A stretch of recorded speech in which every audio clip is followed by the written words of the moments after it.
در N کتاب درباره عرفان و تصوف است که درباره مرشد و تصور اسم الازاد اون شرح نوشته شده است. حضرت سلطان باهو نوشته است که هر که اینجا میرسد عارف خدا باز دارد نفس را از کبر و هوا. این کتاب در این کتاب نثر هم است و شعر هم است. این کتاب عین الفقر است و موضوع این کتاب درباره تصوف و عرفان هم است. ذکر و فکر و تعبیر خواب و درباره عشق محبت فقر و عرفان اینجا نوشته شده است. در پاکستان این همه اشعارش درباره حضرت سلطان باهو این یک صفحه فارسی نوشته شده است و در این صفحه ترجمه اردو است.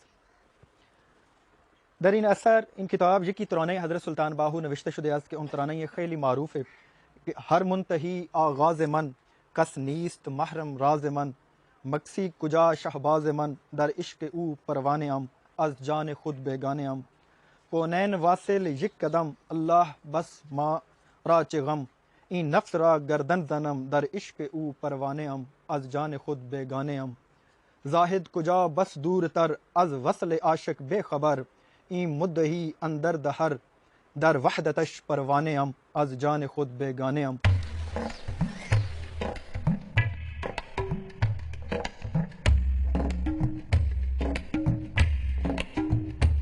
السلام علیکم. وعلیکم السلام. سر خیریت سے ہیں؟ جی ٹھیک ہے. الحمدللہ خیریت. محمد ضیاء الدین عرض کر رہا ہوں. جی مدرسہ دارالعلوم غوثیہ عزیزیہ انوار حق باہو، اس کی جو بیس ہے وہ تصوف پہ رکھی گئی ہے اور ان کو 8 سال کے اندر درس نظامی کی تعلیم بھی دی جاتی ہے اور اس کے ساتھ مولانا روم رحمۃ اللہ علیہ کی مثنوی شریف، حضرت داتا علی حجویری رحمۃ اللہ علیہ کی کتاب کشف المعجوب اور حضرت سلطان العارفین صاحب کی کتب اور حضرت سلطان عبد القادر جیلانی، اور وہ چیزیں فارسی میں چلتی ہیں. اور ساتھ ہی ساتھ تصوف کی کتب جو ہیں وہ مولانا روم رحمۃ اللہ تعالیٰ علیہ، جلال الدین رومی رحمۃ اللہ علیہ کی کتابیں جو مشہور ہے مثنوی شریف، اور اس کے ساتھ ساتھ شیخ سعدی رحمۃ اللہ علیہ کی بوستان اور گلستان وہ بھی فارسی کے اندر پڑھائی جاتی ہیں. اور پھر سالانہ تقریب کو عرس کہا جاتا ہے. عرس کا مطلب شادی یا وصال کے ہیں. لوگ اپنے پیر و مرشد یا پیشوائے طریقت کے وصال کے دن کی مناسبت سے مزار پر جمع ہوتے ہیں اور زائرین کا یہ عقیدہ ہے کہ یہ دن ان بزرگوں کا اللہ تعالیٰ کے ساتھ وصل کا دن ہے. آج یہاں حضرت سلطان باہو کے عرس کی تقریب ہے.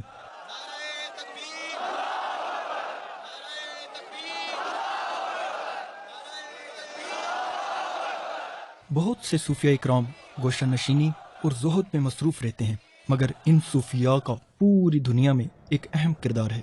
اس خانقاہ سے وابستہ لوگ تمام معاشرتی، سیاسی، سماجی اور اخلاقی سرگرمیاں یکجا ہو کر سر انجام دے رہے ہیں. نیوزی لینڈ کے مسلمان جو کرائسٹ چرچ سانحے میں شہید ہوئے کو خراج عقیدت پیش کرنے کے لیے آج یہاں 20,000 سے زائد لوگوں نے مل کر نیوزی لینڈ کی مسجد النور کا ماڈل بنایا ہے.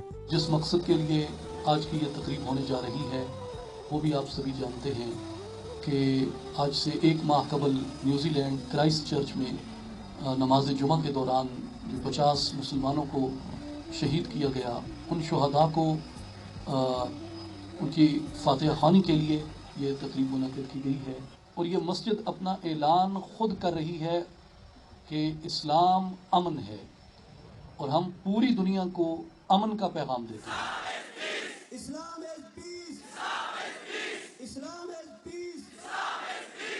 جو کچھ کشمیر میں ہوتا ہے، کشمیر میں جو ڈریکونین قوانین ہیں ان کے اگر میرے سینے میں دل تھے. ہمارا اس میں یہی ویژن ہے کہ جو ہمارا یوتھ ہے مسلمانوں کا، اس کو اویئر کیا جائے، اس کو موٹیویٹ کیا جائے، اس کو ایجوکیٹ کیا جائے، اس کو تربیت دی جائے، تو وہ ہمارا جو لیڈرشپ کا گیپ ہے اس کو ختم کرنا کی کوشش ہے کہ اس کی پورے ملک میں تنظیم سازی کی جائے.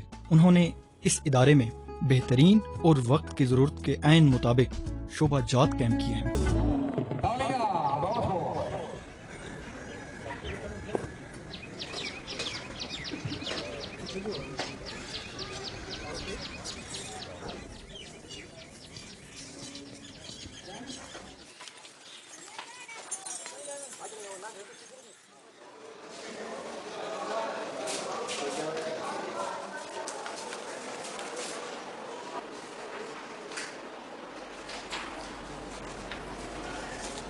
میں ایک گاؤں سے اس شہر کی یونیورسٹی میں آیا ہوں تاکہ اپنے ملک اور لوگوں کی تاریخ کو اچھے طریقے سے سمجھ سکوں۔